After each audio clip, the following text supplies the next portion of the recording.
तो दोस्तों आज मैं एक्सप्लेन करने वाला हूँ एक बहुत फैंटेसी थ्रिलर सीरीज़ को जिसका नाम है 11-11। और ये सीरीज़ काफ़ी इंटरेस्टिंग है, आपको देखने में काफ़ी ज़्यादा मज़ा आने वाला है। इस सीरीज़ की IMDb रेटिंग है 8.2 स्टार्स, जो कि काफ़ी बढ़िया है। तो कहानी की शुरुआत करते हैं। 25 अक्टूबर 2001 शाम 7 बजे देहरादून के अंदर एक दशहरा मेले को दिखाते हुए, जहां पर हम एक बच्चे युग को देख पाते हैं जो कि मेले के अंदर घूमने आया हुआ था और वह छल्ला फेंक कर इनाम जीतने वाले गेम को खेल रहा होता है, लेकिन वो कुछ जीत नहीं पाता। तभी वहां पर एक अदिति नाम की लड़की आती है और एक मंकी मास्क जीत कर उसको देती है। उसके साथ वह दोस्ती करने की कोशिश करती है, उसे कैंडी भी देने की कोशिश करती है, लेकिन वह गुस्से में उसे दूर धकेल देता है। शायद से वो किसी चीज़ से परेशान था, जिसके बाद वह आगे बढ़ जाता है। लेकिन तभी कोई अनजान व्यक्ति अदिति के पास आता है, जो कि थोड़ा अजीब तरह से चल रहा था और उसने अपने फेस को भी कवर करके रखा हुआ था और उसकी नज़र अदिति के ऊपर काफ़ी पहले से थी। हमको उसके हाव भाव कुछ ठीक नहीं लगते, जो कि अदिति को अपने साथ लेकर चला जाता है और युग दूर से इस चीज़ को देख रहा था, जिसके साथ ये सीन यहीं पर शिफ्ट होता है। अब तभी 3 नवंबर 2001 सुबह 6 बजे हम एक मछुआरे को देख पाते हैं, जो कि मछली पकड़ने निकला हुआ था, लेकिन वो सुबह और पूरा देहरादून दहलने वाला था, क्योंकि उस नदी के अंदर डूबी हुई अदिति की लाश मिलती है और अब पूरे देहरादून के अंदर हड़कंप मच जाता है। अब कहानी 15 साल आगे जाती है और हम अक्टूबर 2016 का टाइम देखते हैं, जहां पर एक नया कानून पास होने वाला था और 28 अक्टूबर को वह लागू भी हो जाएगा, जिसके तहत 15 साल पुराने सारे केसेस की इन्वेस्टिगेशन बंद कर उन्हें हमेशा के लिए क्लोज कर दिया जाएगा। मतलब अगर कोई गुनहगार नहीं पकड़ा गया और अगर वह 28 के बाद भी मिलता है तो केस बंद होने से उसे कोई सज़ा नहीं होगी। अब इस केस के खिलाफ प्रोटेस्ट चालू हो रखे थे, लेकिन इसके अंदर सबसे आगे होती हैं अदिति तिवारी की मां संजना तिवारी, जो कि पिछले 15 साल से अपनी बेटी अदिति के कातिलों को सज़ा दिलवाने के चक्कर में लगी हुई थी, उनसे लड़ाई करने में लगी थी, यानी कि गवर्नमेंट से और पुलिस से, जिनके साथ शहर के ढेर सारे लोग जुड़े हुए हैं। लेकिन अब अगर यह कानून आया तो उनकी लड़ाई खत्म हो जाएगी, तो क्या उनकी बेटी को कभी इंसाफ नहीं मिलेगा? इधर युग ने 3 नवंबर 2001 में टीवी पर देखा था कि अदिति को राघव नाम के एक मेडिकल स्टूडेंट ने किडनैप किया, जिसके बाद उसने फिरौती मांगी और उसके बाद उसे ख़त्म किया। लेकिन युग ने अदिति को आखिरी वक्त पर देखा था और इस केस का सिर्फ वही एक आई विटनेस है जो कि जानता है कि अदिति को ले जाने वाली एक लड़की थी, यानी कि राघव कभी भी असली कल्प्रिट्स था ही नहीं। अब सुबह हम मिलते हैं इस शहर की DSP वामिका रावत से, जो कि एक ईमानदार और थोड़ी सख्त किस्म की ऑफिसर है और वह इस कानून को लेकर थोड़ी सी न्यूट्रल है।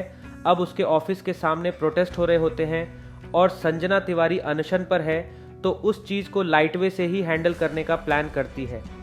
अब हम मिलते हैं युग से, जो कि सेम पुलिस में एज एन इंस्पेक्टर ज्वाइन हुआ है और क्रिमिनल साइकोलॉजी में एक्सपर्ट है। उसकी नज़र काफ़ी तेज़ तर्रार है और दिमाग काफ़ी शार्प, जो कि एक एक डिटेल को देखकर समझकर हर तरह के आउटकम्स को जज करके सही कंक्लूजन तक पहुंच जाता है। साथ ही साथ वह थोड़ा तेज़ और हाजिर जवाब किस्म का इंसान है। अब वह आते ही वामिका के जूनियर बलवंत जी से बहस कर लेता है। वो कह रहा था कि योग प्रोटेस्ट में शामिल था, जिस पर वह यह कहता है कि वह पुलिस की डिग्निटी बचाने की कोशिश कर रहा था। एज पुलिस का काम होता है केस सॉल्व करके गुनहगार को सज़ा दिलवाना, न कि केस को बंद करके अपनी ड्यूटी से पीछे हट जाना। और इसी बहस के चलते वामिका से भी युग की थोड़ी बहुत बहस हो जाती है, जो कि कह देती है कि वह एक अच्छा ऑफिसर बन ही नहीं सकता, वो इस पुलिस जॉब के लायक ही नहीं है। अब इस सीरीज में कहानी यहाँ पर 2 अलग अलग टाइमलाइंस में चलती रहेगी। अब कहानी वापस से 2001 की टाइमलाइन में आती है, जहाँ पर छोटा युग 3 नवंबर को 10 बजे ही पुलिस स्टेशन पहुँच गया था और एक पेपर पर लिखकर पुलिस वालों को बताने की कोशिश कर रहा था कि अदिति को ले जाने वाली एक लड़की है, क्योंकि अभी तक सबको यही लग रहा था कि उसको लड़के ने किडनैप किया था, लेकिन वो तो एक बच्चा होता है तो कोई भी उसकी बात नहीं सुनता। लेकिन लकीली वो शौर्य अंतवाल से टकरा जाता है, जो कि उसकी पेपर शीट देखकर अपने पास रख लेता है और उसको घर भेज देता है। अब शौर्य अपने सीनियर पुलिस ऑफिसर समीर से मिलता है, जो कि 2016 की टाइमलाइन में IG है, और उनकी मीटिंग में जाता है, जहां पर वो ये बताता है कि अदिति का किडनैप हुआ और फिर राघव के फ़ोन से फिरौती का मैसेज अदिति के घर भेजा गया और समीर कहता है कि राघव ही मेन कल्प्रिट्स को ख़त्म करो।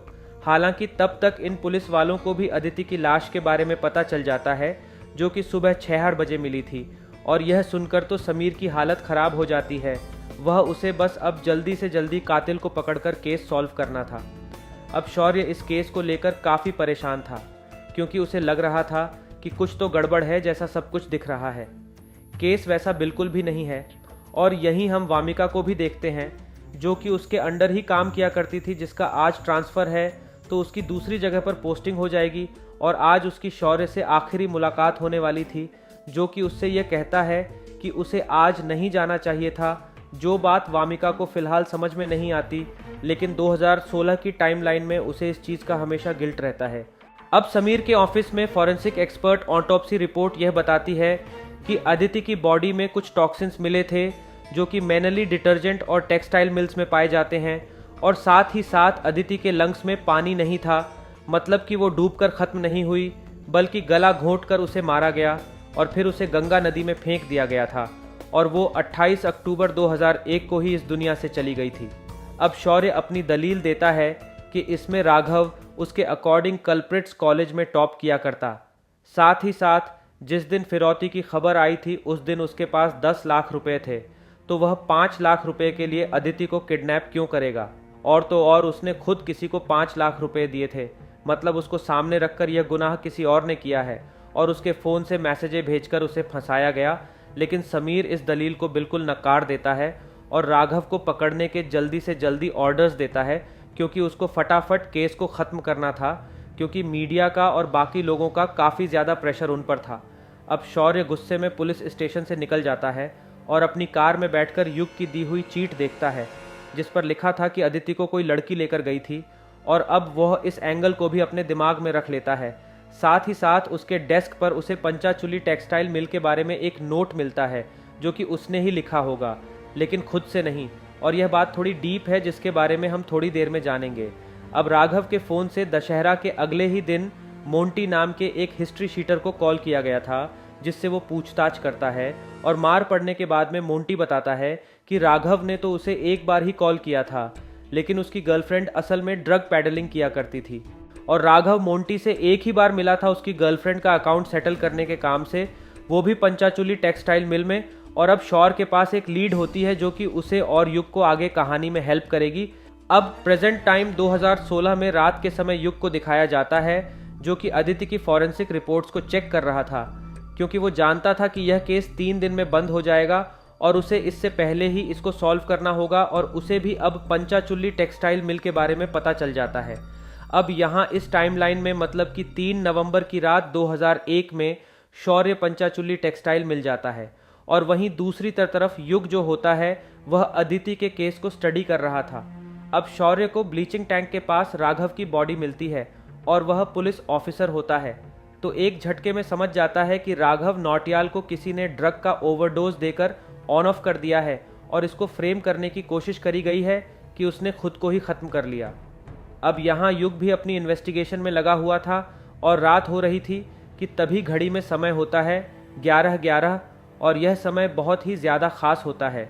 अब शौर्य अपने वॉकी टॉकी से एक सिग्नल भेजता है, जो कि 2016 में युग को रिसीव होता है और वो उसको ये बताता है कि उसे पंचाचुली टेक्सटाइल मिल के अंदर राघव की बॉडी मिली है और युग ने ही उसे पंचाचुली टेक्सटाइल मिल में आने के लिए कहा था।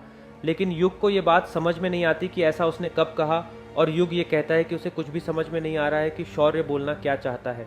जिस पर शौर्य भी यही कहता है कि उसे भी ये समझ में नहीं आ रहा कि युग ने उसे पंचाचुली टेक्सटाइल मिल में आने से क्यों रोका था। और अब तभी अचानक से ही शौर्य के ऊपर पीछे से कोई हमला कर देता है, जिसके साथ ही ये ट्रांसमिशन यहीं ख़त्म हो जाता है। और हम नोटिस कर पाते हैं कि ये ट्रांसमिशन खाली 1 मिनट के लिए होता था और आसपास का सारा माहौल अजीब सा हो जाया करता। और हम तभी एक वॉच रिपेयर पर्सन को भी देख पाते हैं, जिसके घर पर शौर्य की फ़ोटोज़ होती है। अब यहाँ पर युग परेशान हो चुका था, लेकिन असली झटका उसे तब लगता है जब उसे एक ऑफिसर ये बताता है कि यह वॉकी टॉकी 15 साल पुराने हैं और अब काम भी नहीं करते। लेकिन युग ये बोलता है कि उसने अभी अभी इससे बात करी थी, वो भी किसी शौर्य अंतवाल नाम के ऑफिसर से। लेकिन जैसे ही वह उसको खोलता है तो देखता है कि उसके अंदर बैटरी तक नहीं थी और वह सोच में पड़ जाता है कि जिस वॉकी टॉकी के अंदर बैटरी नहीं है तो उसने बात कैसे करी थी, जिसके बाद वो उस वॉकी टॉकी को अपने पास रख लेता है। अब युग भी सीधा पंचाचूली टेक्सटाइल में जाता है, जहां पर वह शौर्य की बताई हुई साइट को देखता है, यानी कि ब्लीचिंग टैंक को, और उसे भी वहां पर राघव नौटियाल का शरीर मिलता है, जो कि अब स्केलेटन बन चुका था। और इसी के साथ एपिसोड 1 यहीं खत्म हो जाता है। दूसरा एपिसोड शुरू होता है राघव से ही, जिसे अदिति को किडनैप करने वाली लड़की ने ही मारा है, लेकिन वह कौन है, कैसी दिखती है, ये किसी को नहीं पता। सबसे बड़ी बात कि राघव की बॉडी को देखकर युग की हालत काफ़ी खराब हो गई थी। अब पंचाचूली टेक्सटाइल मिल के अंदर वह वामिका को बुलाता है, जो कि अपनी टीम के साथ आती है, और अभी किसी को ये नहीं पता कि ये बॉडी है किसकी। सिर्फ युग ये जानता है कि ये राघव है, लेकिन उसे ये बात कैसे पता चली वो ये किसी को नहीं बता सकता। और वामिका उससे कई सवाल करती है, लेकिन वह ज़्यादा कुछ नहीं बोलता और उससे बस इतना कहता है कि वह इस बॉडी का डीएनए राघव से मैच करवाए। अब वो अपने घर आ जाता है और इसी केस के बारे में सोचने लगता है। तभी रात हो चुकी थी और 11:11 पर एक और ट्रांसमिशन होता है और 2016 का युग इस वॉकी टॉकी के ज़रिए 2001 वाले शौर्य अंतवाल से कनेक्ट करता है, जो कि अभी काफ़ी ज़्यादा घायल हालत में पंचाचूली टेक्सटाइल में था। और वो ये कहता है कि ये उसका आखिरी ट्रांसमिशन है, लेकिन ये 1990 से फिर से चालू होंगे और रुकेंगे नहीं जब तक इंसाफ नहीं होगा। और तब युग को ही उसे इनके बारे में याद दिलाना होगा, समझाना होगा। चाहे वह कुछ भी बोले, लेकिन युग को अपनी बात पर अड़े रहना पड़ेगा, क्योंकि वह पास्ट को बदल सकते हैं, बस उन्हें हार नहीं माननी है।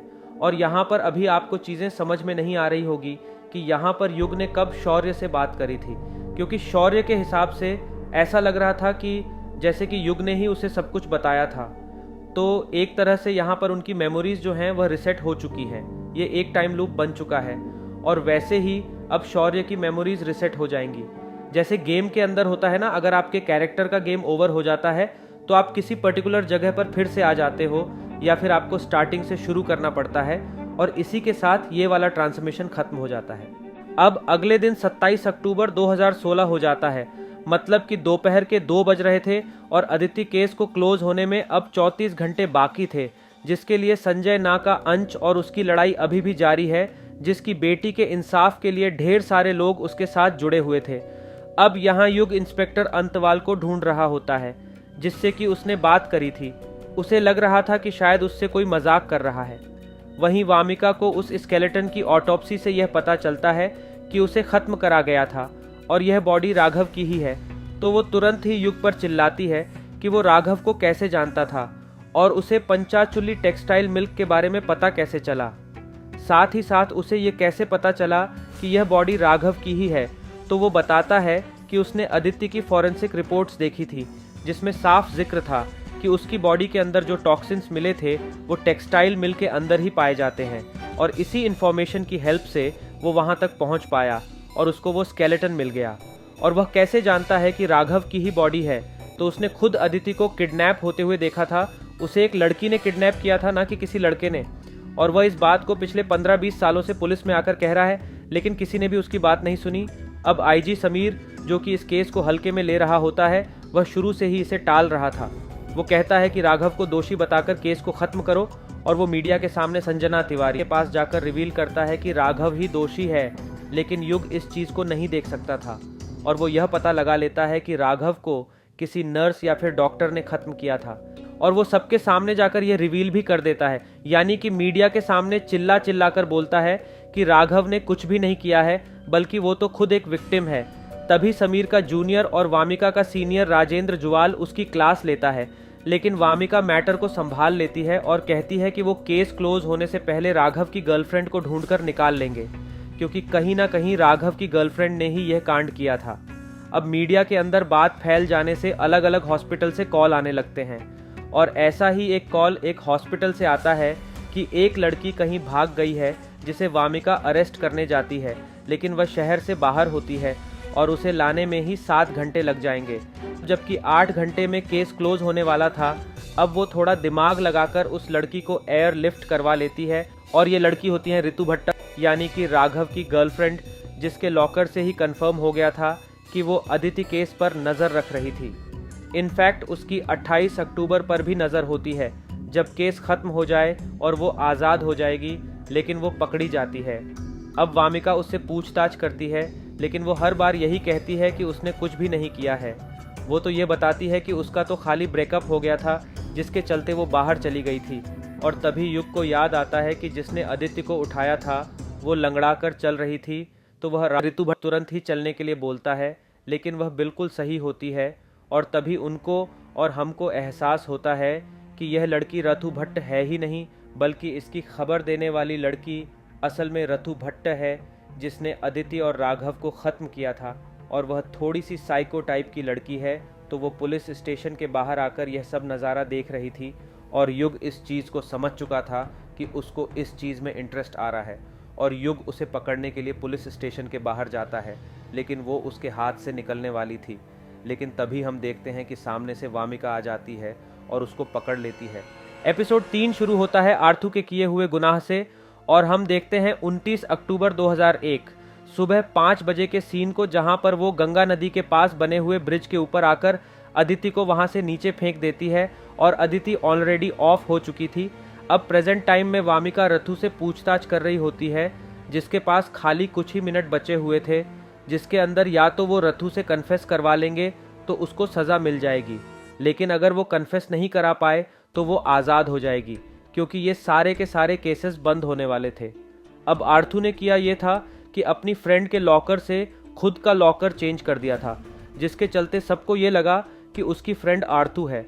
और सबसे बड़ी बात कि आर्थू को ये सारी चीज़ें पता थी, वो काफ़ी स्मार्ट होती है, तो वो सभी सवाल, आरोपों और बातों को बिल्कुल नाकार देती है। और युग और वामिका उसे ट्रिक करने की कोशिश करते हैं कि राघव के ग्लासेस पर उसके डीएनए मिल चुके हैं, जिसके बाद 12 बज जाते हैं, मतलब कि अदिति केस क्लोज हो चुका था और अब आर्थू को कोई भी सज़ा नहीं मिल पाएगी। जिसके साथ ही युग और अदिति की माँ अदिति को मिलने वाले इंसाफ की लड़ाई हार जाते हैं और संजना इससे पूरी तरह टूट जाती है। इधर फॉरेंसिक से एक अच्छा काम होता है कि उन्हें राघव के कपड़ों से 29 अक्टूबर 2001 की टोल बूथ रिसिप्ट मिलती है, मतलब कि वह 29 अक्टूबर को ख़त्म हुआ था, तो उसका केस अभी बंद नहीं हुआ है, उसके अंदर एक दिन और बाकी है। साथ ही साथ डीएनए रिपोर्ट्स भी आ गई थी, तो आर्थू को सज़ा तो मिल सकती है, लेकिन अदिति के केस में नहीं बल्कि राघव के केस में, जिससे कि संजना काफ़ी दुखी हो जाती है और आर्थू को मारने भी लगती है कि उसकी बेटी को इंसाफ नहीं मिल पाया, जिसकी लड़ाई के लिए उसने सब कुछ एक कर दिया था। लेकिन तभी एक अंधेरे के अंदर उम्मीद की किरण जागती है। कोर्ट का फैसला यह आता है कि इस तरह का कानून कभी लागू नहीं होगा और क्रिमिनल्स हमेशा पकड़े जाएंगे, यानी कि इस कानून को हटा दिया जाता है। और अब अदिति के केस में भी ऋतु को पूरी सज़ा मिल पाएगी, जिसके बाद में अदिति का अब जाकर फाइनल फ्यूनरल होता है, जहां पर उसे श्रद्धांजलि दी जाती है और फाइनली युग की भी आंखों में आंसू आ जाते हैं और वह अदिति की मां से माफ़ी भी मांगता है। तभी हम वामिका को देखते हैं, जो कि शौर्य के पिता के घर पर जाती है, जो कि एक वॉच मैकेनिक है। और एपिसोड 1 के अंदर हमने इन्हीं को देखा था। ये क्वांटम फिजिक्स के प्रोफेसर भी होते हैं, जिनसे वह अक्सर मिलने आती है और शौर्य की दी हुई एकलौती निशानी उसकी घड़ी ठीक कराने जाया करती, जिसको शौर्य असल में टाइम मशीन कहा करता था। अब कहानी में 1997 की एक झलक को दिखाती है, जहां पर वामिका पहले ज्वाइनिंग के लिए अपने ज्वाइनिंग ऑफिसर शौर्य अंतवाल को रिपोर्ट करने आई थी, जिससे कि वह थोड़ी बहुत बात करता है। अब प्रेजेंट टाइम में कहानी 7 नवंबर 2016 से शुरू होती है और जैसा कि वामिका और उनकी टीम, या फिर यूं कहें कि देहरादून की पुलिस ने अदिति के केस को सुलझा दिया था, अब सरकार ने एक नई कोल्ड केस यूनिट बनाने का फैसला किया है, जो कि 15 साल से पुराने केसेस को सॉल्व करेंगे।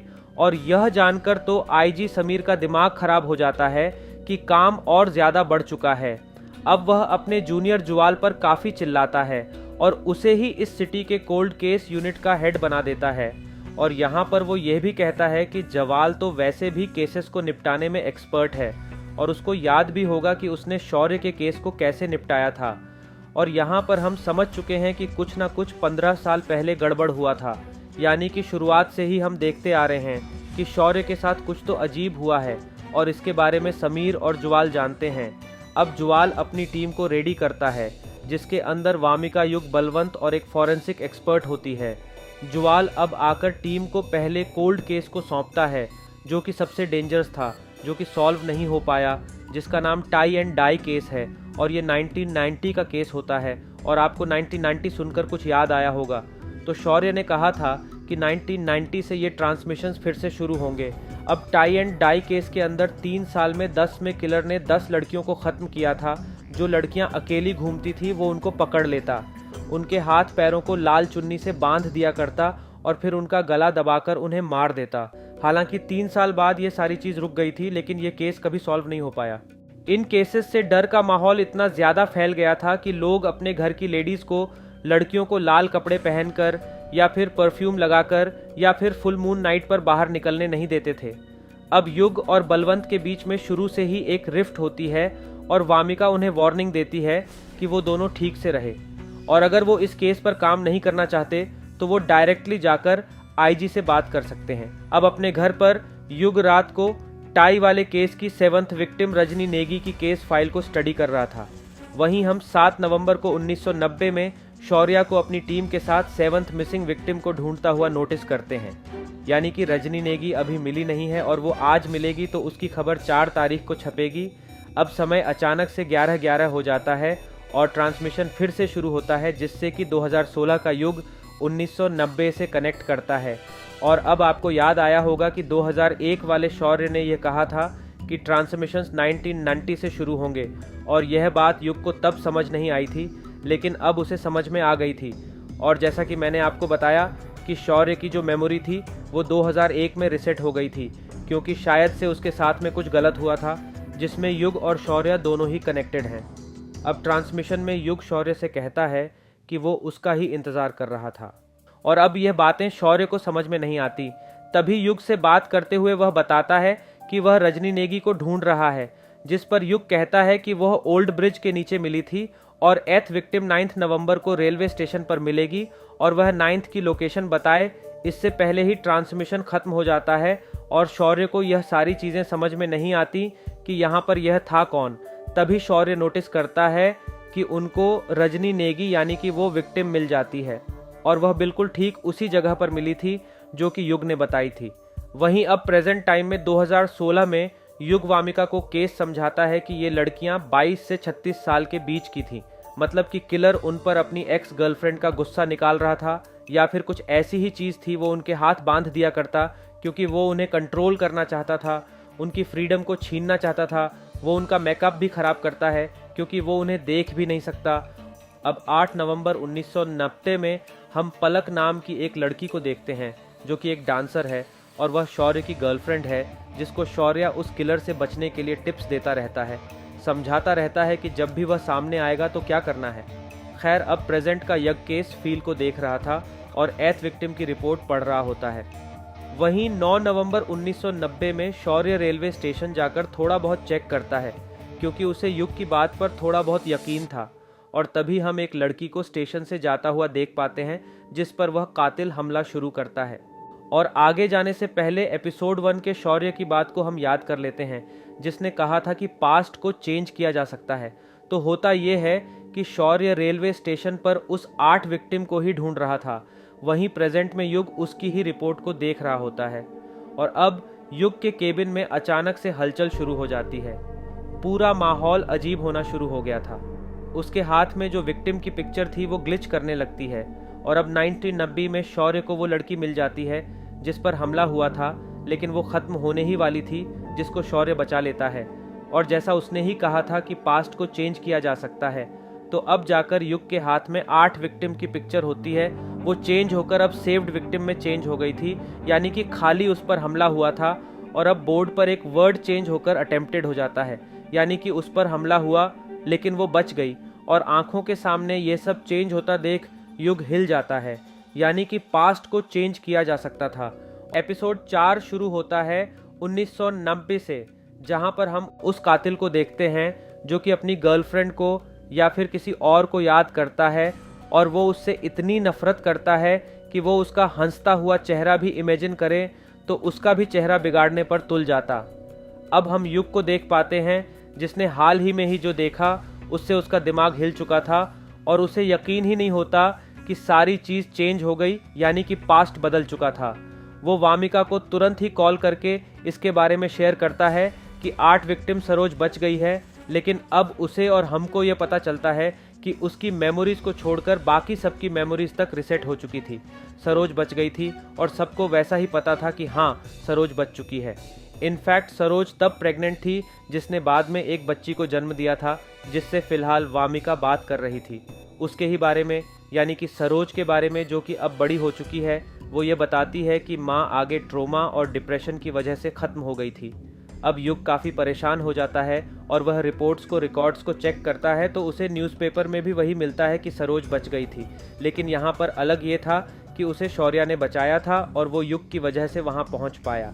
युग को अब शौर्य का नाम पता चलता है तो वो उसके बारे में पता करता है और उसको एहसास होता है कि शौर्य 1990 में एएसआई था, जो कि 2001 में डिस्चार्ज हुआ। तभी 1990 में उसी स्टेशन का सीन हम रात का देख पाते हैं, जहां पर शौर्य सरोज को संभाल रहा था, जो कि जिंदा होती है कि तभी कातिल उस पर हमला करता है, जिसको वह देख तो नहीं पाता, लेकिन वो उसे थोड़ा बहुत पीठ डालता है और फिर कातिल भागने लगता है, जिसका वह पीछा करता है और थोड़ी देर के बाद में वो उसको पकड़ भी लेता है और पुलिस स्टेशन ले जाता है। अब वो उस लड़के को देखकर बाहर आता है और ट्रांसमिशन से फिर से युग से बात करता है, लेकिन युग प्रेजेंट में न्यूज़ देखकर बताता है कि कातिल कभी पकड़ा ही नहीं गया था और जिस लड़के को शौर्य ने पकड़ लिया है वो निर्दोष है, जो कि कस्टडी में मारा जाएगा। इवन सेम टाइम पर वो कातिल अपनी अगली विक्टिम को ख़त्म कर देगा और युग शौर्य को ये पूरा टाइमलाइन पास्ट प्रेजेंट वाला सीन समझाने की कोशिश करता है कि ये ट्रांसमिशंस क्या करते हैं, जिसके चलते ये ट्रांसमिशन ख़त्म होता है।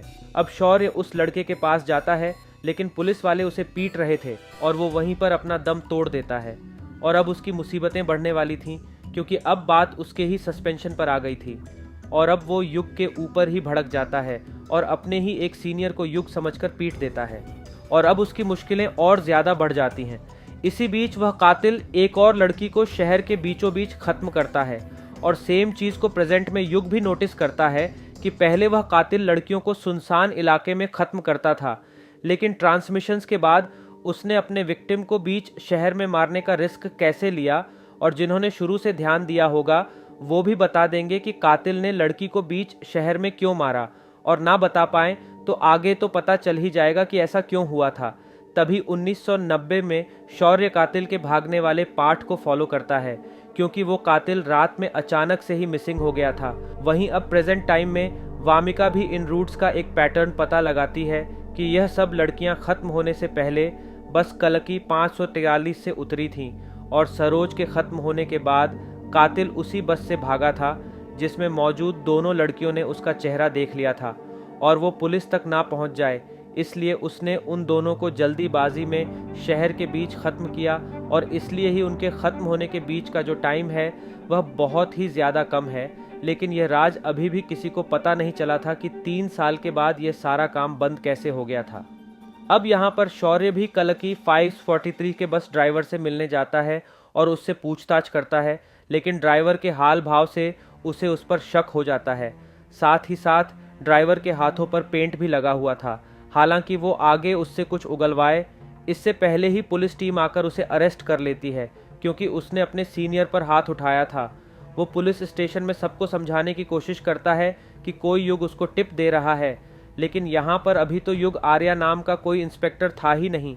साथ ही साथ उसकी बातों पर किसी को भी यकीन नहीं होता कि वहाँ पर उसे 2016 से ट्रांसमिशंस मिल रही थी और वो उसको ही लॉकअप में डाल देते हैं। अब 2016 में युग और वामिका भी उस बस ड्राइवर को ढूंढने बस डिपो पर जाते हैं, लेकिन वो 1990 में ही काम छोड़ चुका था और उन्हें बस ये लीड मिलती है कि तब से सिर्फ दिलशान नाम का एक आदमी है जो कि अभी तक यहाँ पर काम करता है और वो लोग उसके घर के लिए निकल जाते हैं।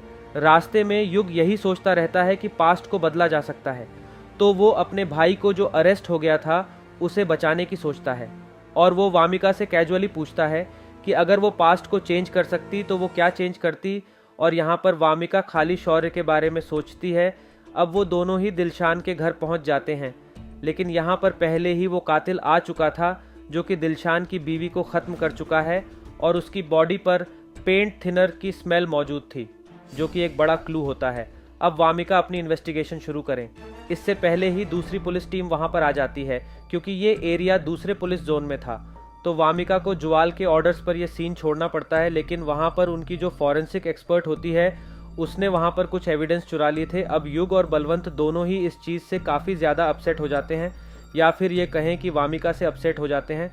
और युग तो बहुत ही ज़्यादा वियर्ड हो गया था, क्योंकि ये जो चीज़ हुई थी वो उसी के ट्रांसमिशन की वजह से हुई है, क्योंकि वो लोग कातिल तक पहुंचने वाले थे।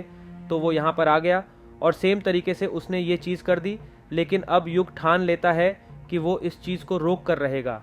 वो एग्जैक्ट 11 बजे अपने घर पर आता है और ट्रांसमिशन का वेट करता है।